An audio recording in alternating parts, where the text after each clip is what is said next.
episode of Fiction Fellowship. I just finished this book. It is The Perfect Marriage by Jeneva Rose, and it is a thriller, and it definitely did not disappoint. So Sarah and her husband, Adam, have been married for about 10 years. She is an attorney and he's a writer, and she is a workaholic, and she puts her work above everything. Well, Sarah and Adam, they kind of have a loveless marriage, and Adam is secretly having an affair with a woman named Kelly. She is a married woman.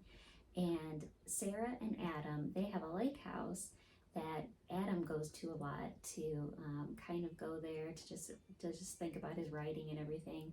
And Sarah usually never goes because she's always working.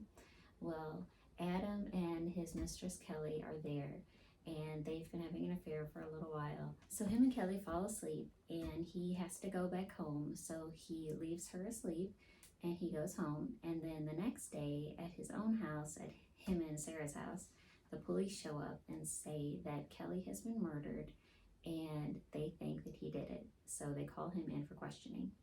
Well, Sarah finds out, and she's shocked, first of all, that he's been having an affair.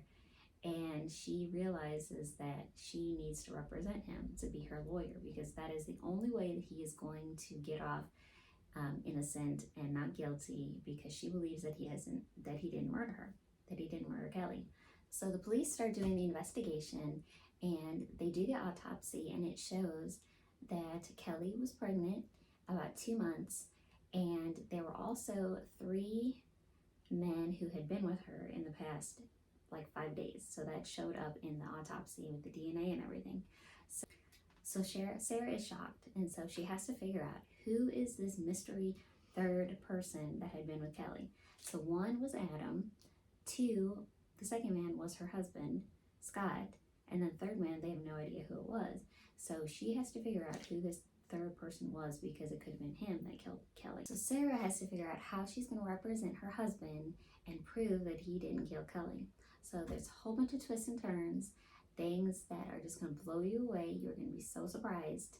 And it does have some language in it, so I know some of the readers don't really like a whole lot of language. I'd say this is probably about a PG-13 if you were watching a movie, for the language. So I just wanted to let you know about that. But it's a good thriller.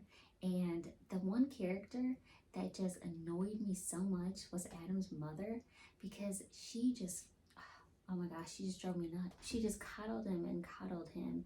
And it was like she thought her son was perfect, that everything he did, he was just totally innocent, couldn't even hurt a fly. And oh my gosh, she just drove me insane. But Adam's character also drove me a little bit bonkers because of just the stupid things that he was doing. It was like kind of when you watch a movie and they're doing these crazy things, and it's like, why did you even do that? Did you not even think about what was going to happen? You are so stupid. So I was thinking about that when Adam was doing certain things. But you definitely should check this out. It's a good book. It's a good thriller. So there is a book 2 that came out. It is called The Perfect Divorce. And my library doesn't have that yet, so I already signed up on Libby for it, so I'm on the waiting list. So I'm definitely going to be reading book 2 to find out what happens. So check it out, and we will see you next time. Thanks for joining us.